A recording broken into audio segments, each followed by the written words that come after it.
America, I told y'all. I told y'all. Some of y'all did not believe that this was possible. Some of y'all thought that he just talking, he biased or whatever. He covering Jack State, to my and this can't happen from a school of this size. This can't happen from an HBCU. I told y'all in February, before Sports Illustrated want to cover it, CNN want to cover it, WNBA want to chime in, all these national publications want to chime in, and they ain't been paying no attention. I've been covering, and I've been telling y'all that Ameshya Williams-Holliday was one of them ones that not only would be drafted, she should be drafted. Yep. Into the WNBA. Yeah. All the woman was a walking double-double this year. That's all she was. That's all she was. She is a numerous time Defensive Player of the Year in the SWAC. This year, she not only got the Defensive Player of the Year, she also got the Player of the Year award. This girl is a hooper. I told y'all what was going to happen. And some of y'all wanted to laugh at me. Some of y'all wanted to say, no, he just talked. I want y'all to be just as loud now. Better get you a Fever jersey. I want and Indiana Fever. Y'all need to go ahead and sign this woman. Quit playing. This is a defender. Yeah. Now, whatever she gives you offensively, that's gonna be gravy. But this is a defender. You understand me? This is a rim protector. This is a woman who's going to box out and get you a board. This is a woman who's going to play solid on-ball defense on the block. This is a woman you need on your team. Quit playing with me. Quit playing with her. You understand me? Yeah. It make me feel some type of way because everybody want to hop in now on this. Let me be 100. Let me be thorough. Since George Floyd was lynched and it was broadcast around the world, it seems like the low-hanging fruit for these national publications, for these national brands, for these corporations has been HBCUs. Hey, we want to show love to black people. Hey, let's show love to a HBCU. So you see this black woman get drafted from this HBCU, and all these national publications want to come in and react. But I've been telling y'all that she was one of them ones. Talk your talk. And so I'm proud that it happened. As I told y'all in the previous episode, I knew it was gonna happen. The prognosticators had it wrong in terms of where she was going. They had her going to I want to say the Phoenix Mercury. But based on what I saw Coach Reed talk about, seems like teams were kind of jostling to kind of see who was gonna draft her. You know what I'm saying? Which is good. So before I throw it to my brothers, I just want to say shout out to Ameshya Williams-Holliday. You made history, did it big, elevated your program, knocked down a wall, set the stage for not only women's basketball, but for these other HBCU programs that are coming behind you in the draft. NFL draft included, hoping that they also make some noise. But I can't let this pass without saying, I told you so. I'm not one of those people who's humble enough to not say I told you so. Yeah. I'm going to tell you. Because I put in the work to have to watch all them games. Yeah. I told you so. T, what did you think about Ameshya being drafted by the Fever, dog? Does an eagle fly? Then yes. I had no doubt about it. She was going to get drafted because she was the best player in the HBCU ranks, bar none. You talking 6'4", rim protector, rebounder. She was born on the same day as my sweet baby sister, my only baby sister, September the 6th. It had to be. It's divine. Oh, You okay. understand what I'm saying? It's divine. Right. Now, of course, there's all this talk about, well, will she make the roster and all this stuff, and I get it. Okay, because WNBA is far different, and they're far behind in terms of the There's not kind of enough teams. there's either. not enough teams, there's not enough Correct. development. Ameshya Holiday could play anywhere. She's Yeah. got the size, she's got the skill set. She could play anywhere. But again, WNBA is just at the point where they're trying to make the league profitable. They're behind on some things. You know, they don't pay the kind of money that overseas teams pay. Yeah. Which is crazy. We talk about we know the Brittany Griner situation. Crazy. Brittany's out there trying to get the bag, playing for these Russian teams and these European teams that basically these women are out here they're kind of like I hate to call it this, but it's like they're pawns in a sense because they got this money that allows them to bring them in and pay them a lot to entertain the people of that country. So Russia, Turkey, countries like that, you know, you see a lot of these players come through to get this money because they're trying to supplement what the WNBA won't give them. But then now you got all this other drama. But anyway, short story long, or long story short, whichever way you want to call it. Ameshya Williams-Holliday, I believe, can be a opening day roster person for the Indiana Fever. I mean, what does the Indiana Fever have to lose? Be honest with you, they got Victoria Vivens, I tweeted this. They fool with Mississippi. They got somebody scouting Mississippi. Tan White, Tierra McCowan, Victoria Vivians, and now Ameshya Williams-Holliday. They come look down at Mississippi and say, "Hey, who y'all got over there? What y'all got that going on down there?" That's true. That's true. Because they've been rocking with us for a minute. So, but I'm so elated she's been drafted, and it's been 20 years, you know. And the young lady from Howard, Danique Graves, I think I got the name right. She was one of the ones that kind of got drafted that year. It was several that got drafted, I think, in that same year. But it's a good thing. It's a great thing.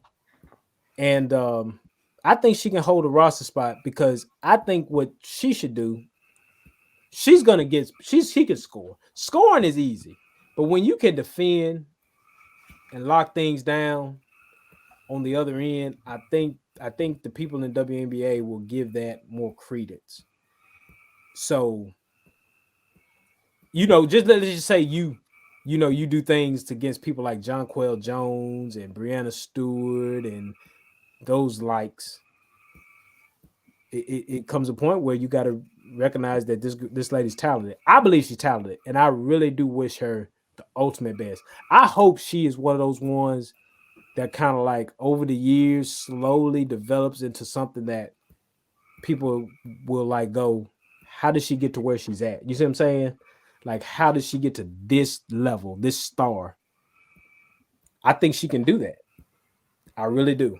So let's just see what happens. But I believe just as much as Wells did. And we're here.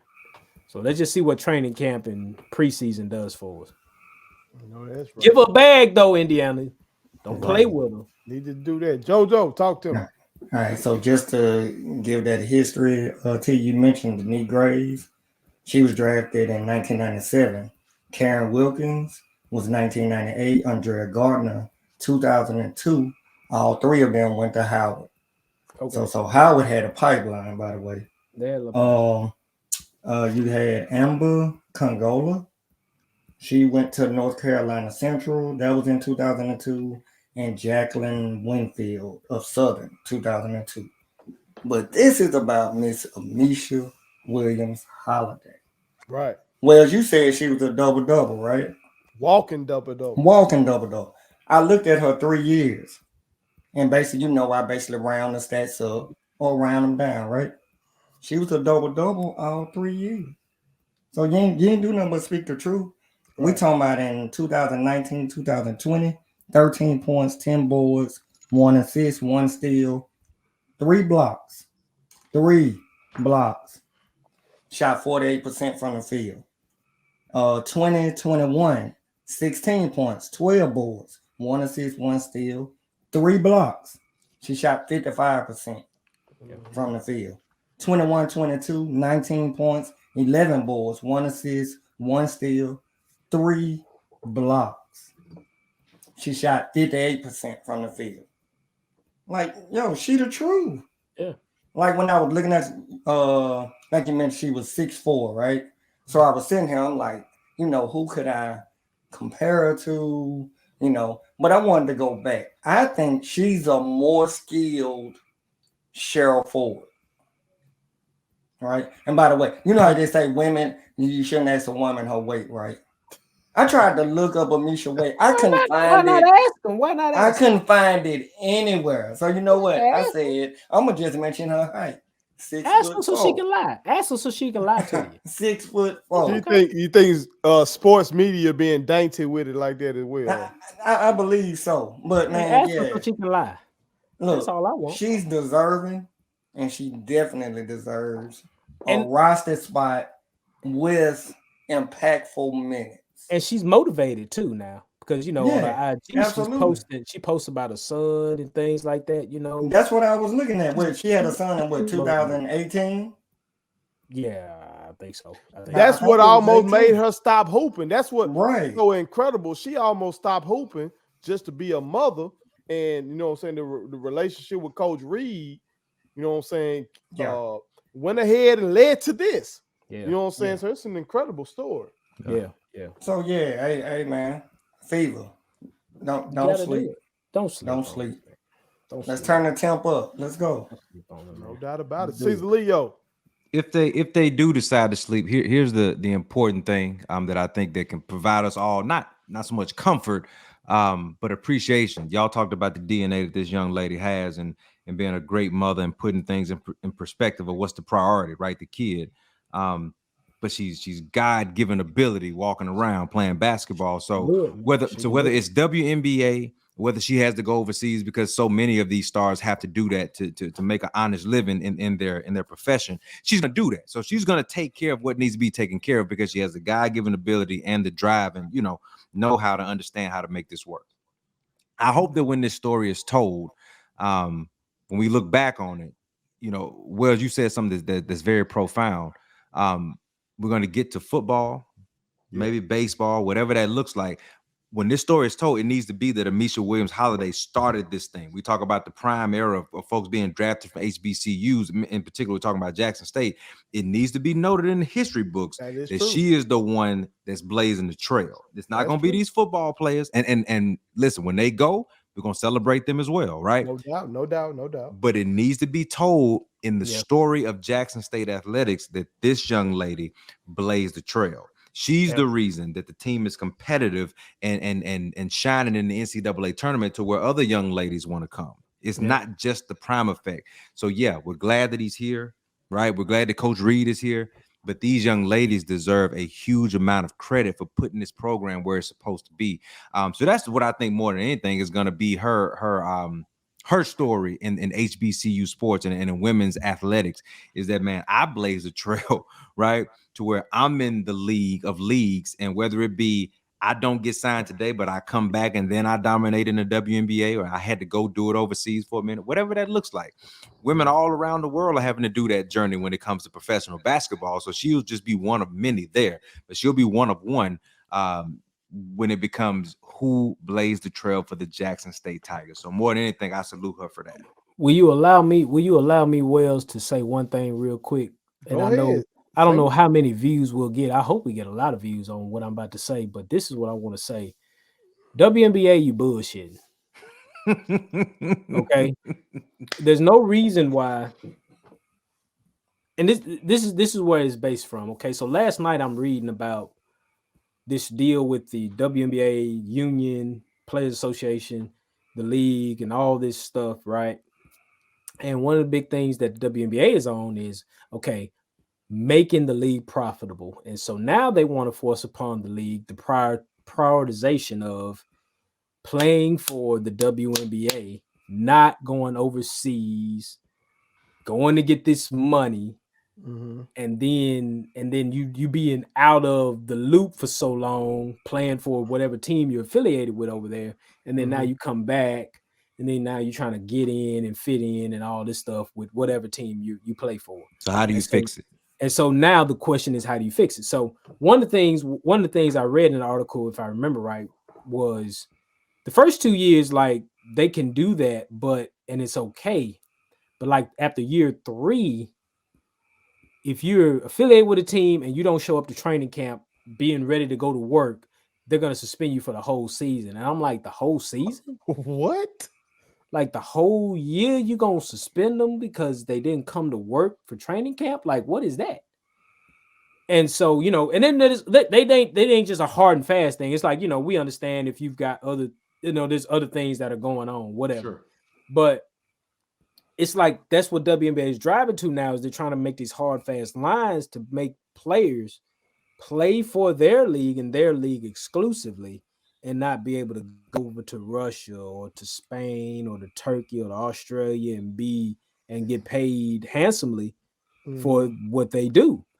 And so I'm like, well, it's easy because in my opinion, right now, and I don't know if the WNBA is waiting on the NIL deals to start trickling over into their sport from these collegiate athletes like the Paige Buchers and players like that are getting money right now because their talent is already well recognized. And so they're trying to wait till that shifts into the WNBA to say, hey, look, these girls are getting money.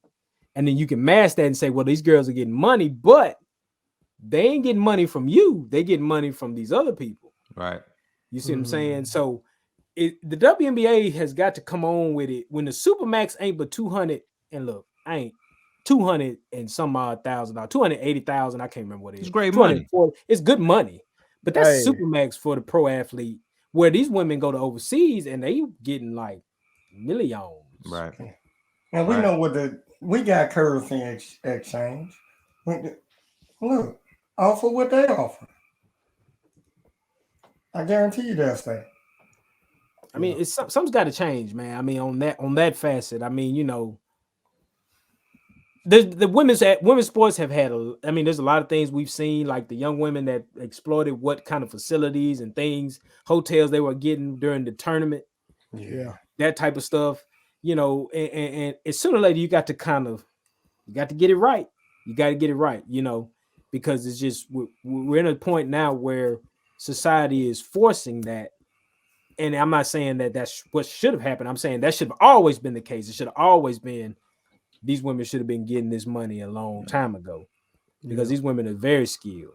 Diana Taurasi, Sue Bird, they just entertained us on a whole NCAA tournament Final Four. They did. They entertained us for the whole time, and it was a whole vibe dealing with these women, man. That's just what I'm saying when it comes to this. And so I'm hoping, they expand, they do more with the leagues and things. I'm hoping Ameshya Williams-Holliday gets more.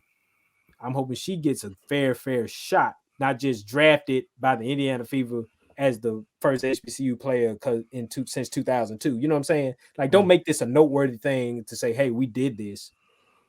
Give her a real shot because she's real talent. You know what I'm saying? So it's a lot. It's a lot with women's sports, but that's just my feeling on it, man. Or even they got to get it right. Doesn't make the Fever, somebody need to pick up, because this young woman can defend.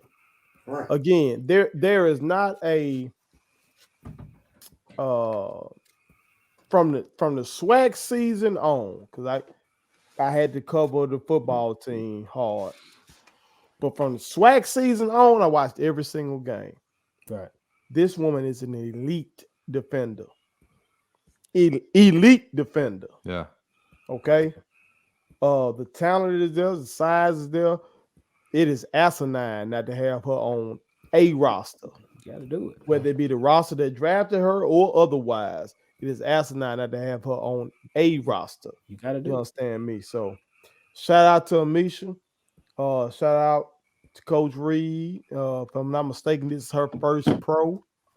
You know what I'm saying? So they got to feel good. One of many. You know what I'm saying?